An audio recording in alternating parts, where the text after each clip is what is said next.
Hello friends, welcome back to my channel All in Tamil Tips. நாம இன்னைக்கு என்ன பார்க்க போறோம்னு பார்த்தீங்கன்னா எப்படி வீட்லயே தம் பிரியாணி செய்யலாம் அப்படிங்கறத பத்தி தான் நம்ம பார்க்க போறோம். அதுக்கு முன்னாடி இதுவரைக்கும் என்னோட சேனலை சப்ஸ்கிரைப் பண்ணாதவங்க சப்ஸ்கிரைப் பண்ணுங்க. கூடவே அந்த பெல் ஐகானை மறக்காம கிளிக் பண்ணுங்க. அப்பதான் நான் போற வீடியோஸ் எல்லாமே உங்களுக்கு வந்து சேரும். இந்த தம் பிரியாணி பார்த்தீங்கன்னா ஒரு 30 பேர் சாப்பிட்ற அளவுக்கு நாங்க இன்னைக்கு பண்ணிருக்கோம். தாராளமா ஒரு 25 26 பேர் தாராளமா சாப்பிடலாம். 30 பேர் நார்மலா சாப்பிடலாம். அது எப்படி செய்யலாம்ங்கறத பார்க்கலாம் வாங்க. அதுக்கு என்னென்ன பொருள் பார்த்தீங்கன்னா சிக்கன் பார்த்தீங்கன்னா நான் 3 கிலோ அளவுக்கு நான் எடுத்திருக்கேன். 3 கிலோ செய்கிறதுக்கு நான் எடுத்திருக்கேன். நல்லா க்ளீன் பண்ணி மஞ்சள் தூள்லாம் போட்டு நல்லா வாஷ் பண்ணி எடுத்துக்கிறேங்க. அப்போ தான் நல்லாயிருக்கும். மஞ்சள் தூள் சேர்த்தா தான் அந்த வாசனை இல்லாமல் இருக்கும். அடுத்து பார்த்தீங்கன்னா தக்காளி நான் 1 கிலோ அளவுக்கு நான் தக்காளி எடுத்திருக்கேன். அதை நீண்ட வாக்கில் கட் பண்ணி வச்சுருக்கேன். அது கூடவே கொத்தமல்லி ஒரு கட்டு, புதினா ஒரு கட்டு எடுத்திருக்கேன். கருவேப்பிலை நம்ம கொஞ்சம் லைட்டாக ஒரு கைப்பிடி அளவுக்கு நான் கருவேப்பிலை எடுத்திருக்கேன்.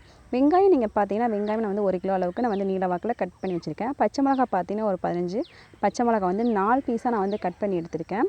இதெல்லாம் நம்ம தாளிக்கிறதுக்கு நான் எடுத்து வச்சுருக்க பொருள். அது கூடவே சேர்த்து தாளிக்கிறதுக்கு அந்த பட்டை, கிராம்பு, ஏலக்காய் இது எல்லாமே அந்த பிரிஞ்சி இலை எல்லாமே ஒரு 5 பீஸ் நான் ஒரு இதில் எடுத்து போட்டு வச்சுருக்கேன், கிண்ணத்தில் வச்சுருக்கேன். ஏன்னா நம்ம தாளிக்கும் போது நம்ம அப்படியே கொட்டிடலாம் அப்படிங்காடி அதில் சேர்த்து வச்சுருக்கேன். இப்போ நீங்கள் பார்த்தீங்கன்னா ஒரு பெரிய சட்டி நீங்கள் எடுத்துக்கிறீங்க.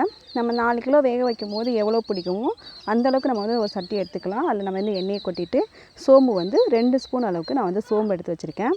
சோம்பு பார்த்தீங்கன்னா நல்லா வெடித்து அந்த பொன்னிறமாக வந்ததுக்கப்புறமா அது கூட நம்ம வச்சுருக்கோம் பார்த்தீங்களா, அந்த கல்பாசி, பட்டை, கிராம்பு இது எல்லாமே வச்சுருக்கோம் பார்த்தீங்களா, இது எல்லாத்தையும் நம்ம அதிலேயே கொட்டிடலாம். இதுவும் கொஞ்சம் நல்லா அந்த எண்ணெயில் நல்லா மிக்ஸ் ஆகட்டும். நல்லா மிக்ஸ் ஆகி வந்ததுக்கப்புறமா நம்ம கட் பண்ணி வச்சுருக்கோம் பார்த்தீங்களா பச்சை மிளகா, அந்த பச்சை மிளகாய் நம்ம இது கூடவே சேர்த்துடலாம். இது கூட சேர்த்து அந்த நல்லா வெடித்து வரட்டும். அந்த மிளகாயோட சாறு எல்லாமே நல்லா எண்ணெயில் இறங்கிடும். இதை நம்ம ஓரளவுக்கு நம்ம மிக்ஸ் பண்ணி விட்டுடலாம். இது பண்ணி விட்டதுக்கப்புறமா இது கூடவே நம்ம வெங்காயம் வச்சுருக்கோம் பார்த்தீங்களா, நம்ம வெங்காயத்தை நம்ம அது கூடவே கொட்டி நல்லா அந்த பொன்னிறமாக வர அளவுக்கு நம்ம வதக்கி விட்டுடலாம். அந்த கலர் கொஞ்சம் மாறும்போது கொஞ்சம் நல்லாயிருக்கும். நல்லா வதங்கினதுக்கப்புறம் நான் அந்த பிரிஞ்சி இலையை நான் அதோட சேர்த்துக்கிட்டேன். அதில் காமிக்காத அதில் சேர்த்து நான் போட்டுட்டேன். அடுத்து பார்த்தீங்கன்னா தக்காளி நம்ம கட் பண்ணி வச்சுருக்கோம் பார்த்தீங்களா, தக்காளியும் நம்ம அது கூடவே சேர்த்துடலாம். தக்காளியும் கொட்டி நல்லா மிக்ஸ் பண்ணி விட்டுடலாம். இப்போ நீங்கள் பார்த்தீங்கன்னா அந்த தக்காளி எல்லாமே நல்லா மிக்ஸ் ஆகிட்டுருக்கு. அதில் இப்போ நம்ம அதை வதங்குறதுக்கு தேவையான உப்பு நம்ம அது கூடவே சேர்த்துடலாம். நம்ம ஃபுல்லாக உப்பு நம்ம சேர்க்கல, வதங்குறதுக்கு மட்டும் ஓரளவுக்கு நம்ம சேர்த்துட்ருக்கோம். அப்போ தான் சீக்கிரமாக வதங்கவும் செய்யும். இதையும் சேர்த்து நல்லா மிக்ஸ் பண்ணி விட்டுடலாம்.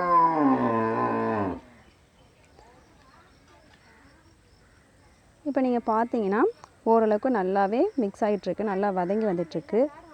இப்போ நீங்கள் பார்த்தீங்கன்னா எல்லாமே நல்லா மிக்ஸ் ஆகி அந்த தக்காளியோட தொக்கு எல்லாமே அந்த சட்டியில் நல்லா அந்த எண்ணெயோடு சேர்ந்து நல்லா கிளறி வந்திருக்கு. நீங்கள் பார்க்கும்போது தெரியும் அந்த தக்காளி எல்லாமே நல்லா பிரிஞ்சு வந்துட்டுருக்கு பார்த்தீங்களா, அந்த தொக்கு எல்லாமே இறங்கிட்டு அந்த இதெல்லாமே நல்லா வதங்கிருச்சு. இந்த டைம் இந்த மாதிரி வந்ததுக்கப்புறமா இதுக்கு தேவையான பொருளை நம்ம சேர்த்துடலாம்.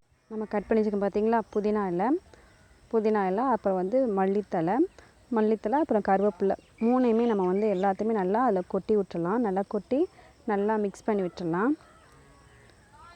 பார்த்தீங்கன்னா எல்லாத்தையுமே நம்ம அதில் கொட்டியாச்சு. இது எல்லாமே கொஞ்சம் ஓரளவுக்கு நீங்கள் கட் பண்ணி எடுத்துக்கிறீங்க. நீங்கள் கட் பண்ணி எடுக்கும்போது தான் சாப்பிடும்போது பசங்க சாப்பிடுவாங்க. அதை நம்ம அப்படியே முழுசாக போட்டோம்னா பசங்களுக்கு அந்தளவுக்கு விரும்பி சாப்பிட மாட்டாங்க. அந்த புதினா இலையெல்லாம் நம்ம எடுத்து போட்டுருவாங்க. அதனால நீங்கள் கத்தியில் கொஞ்சம் சின்னதாக நீங்கள் கட் பண்ணி எடுத்துக்கிறீங்க. அப்போ தான் சாப்பிடும்போது நல்லாயிருக்கும். இல்லைனா அந்த பெருசு இருந்தால் பசங்க வேஸ்ட் பண்ணிடுவாங்க. இப்போ நம்ம அதுக்கு தேவையான 1 ஸ்பூன் அளவுக்கு மஞ்சத்தூள் நான் அதில் சேர்த்துருக்கேன். மஞ்சத்தூள் சேர்த்துட்டு மிக்ஸ் பண்ணி விட்டுட்டு இப்போ நம்ம இப்போ பார்த்தீங்கன்னா இஞ்சி பூண்டு பேஸ்ட்டு பார்த்தீங்கன்னா பூண்டு ஒரு 1/2 கிலோ, பூண்டு ஒரு 3/4 கிலோவும், இஞ்சி ஒரு 1/2 கிலோ இருக்கிற மாதிரி நான் நல்லா தோல் உரித்து நல்லா மிக்சியில் போட்டு அரைச்சிருக்கேன். அதையும் நம்ம அது கூட போய் கொட்டி நல்லா பேஸ்ட் பண்ணி எடுத்துடலாம். எல்லாமே நல்லா அந்த பச்சை வாசனை போகிற மாதிரி எடுத்துடலாம்.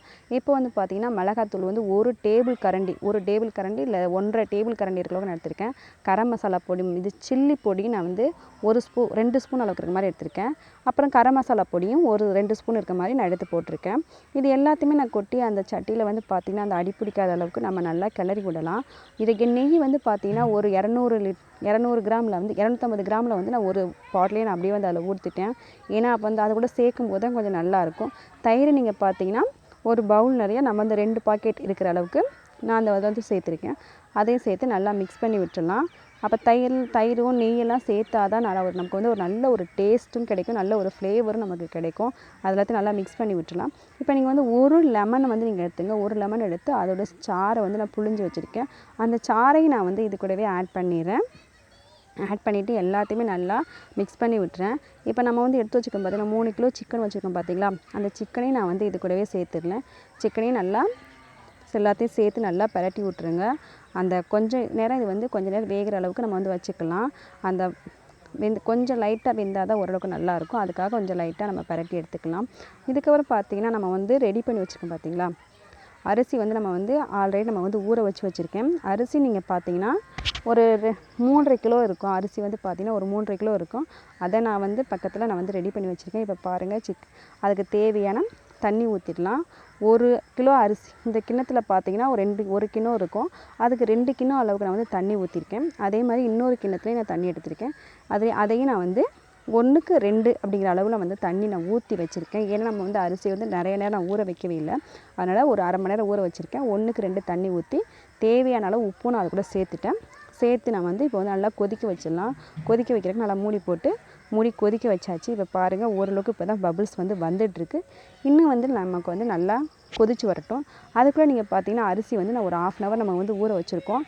இதை வந்து ரொம்ப நல்லா கலங்காதீங்க. கலஞ்சிச்சின்னா அந்த அரிசி வந்து உடஞ்சிரும். அதனால் பிரியாணி வந்து உடஞ்சி போயிடும். அதனால் ரொம்ப கிளையாமல் ஓரளவுக்கு நைஸாக நீங்கள் கிளஞ்சி அந்த தண்ணியை வந்து நீங்கள் வடிகட்டி எடுத்துக்கிறங்க. இது வந்து எவ்வளோ இருக்குன்னு பார்த்தீங்கன்னா 3.5 கிலோ அளவுக்கு நான் வந்து அரிசி எடுத்திருக்கேன்.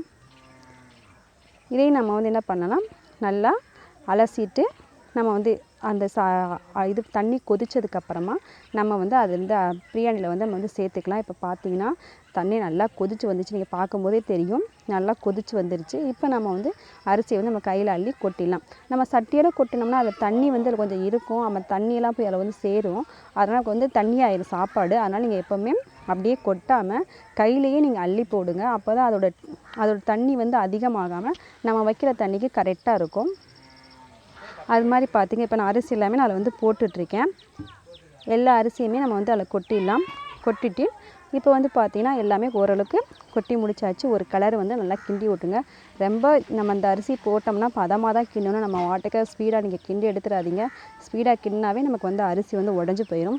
அரிசி வந்து பிரியாணியில் வந்து அரிசி வந்து உடையாமல் இருந்தால் தான் அதோடய டேஸ்ட்டும் நல்லாயிருக்கும், சாப்பாடும் நல்லாயிருக்கும். நீங்கள் இந்த மாதிரி லைட்டாக கலரி விட்டுட்டு இப்போ நம்ம வந்து மூடி போட்டு நல்லா கொதிக்க வச்சிடலாம். கொஞ்சம் ஓரளவுக்கு கொதிச்சா போதும், நம்ம நிறைய கொதிக்க வேண்டியதில்லை. இப்போ வந்து பார்த்திங்கன்னா கொதித்து வந்துட்டுருக்கு. இந்த மாதிரி நல்லா கொதிக்கட்டும் பாருங்கள். இப்போ பார்த்திங்கன்னா நல்லா கொதித்து வந்துட்டுருக்கு. இப்போ பாருங்கள், அரிசியும் தண்ணியும் ஓரளவுக்கு சரிசமமாக வந்தது மாதிரி ஆயிடுச்சு.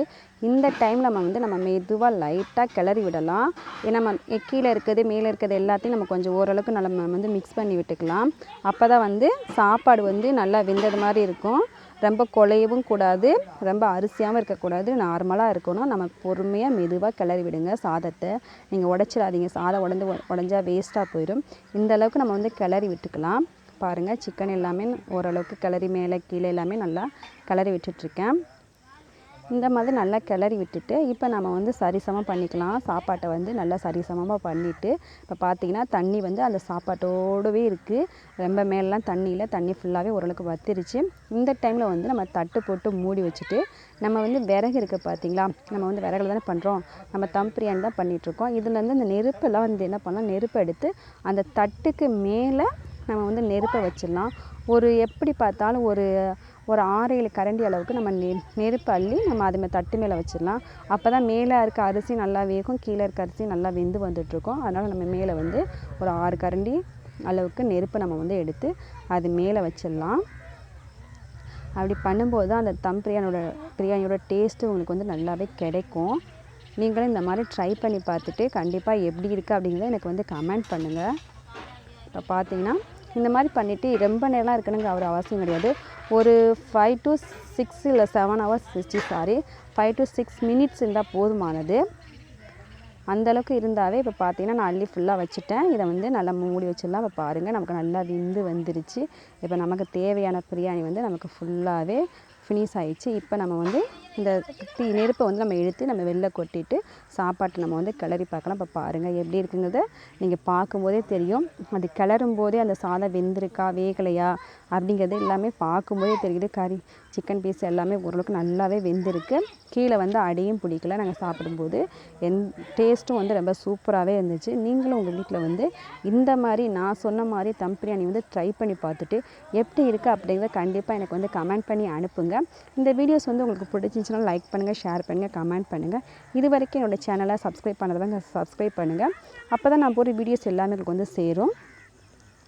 இது வந்து பார்த்திங்கன்னா நான் சொல்லிட்டேன் ஆல்ரெடி ஒரு 25 பேராவது தாராளமாக பெரியவங்க வந்து தாராளமாக 25 பேர் கண்டிப்பாக சாப்பிட்லாம்.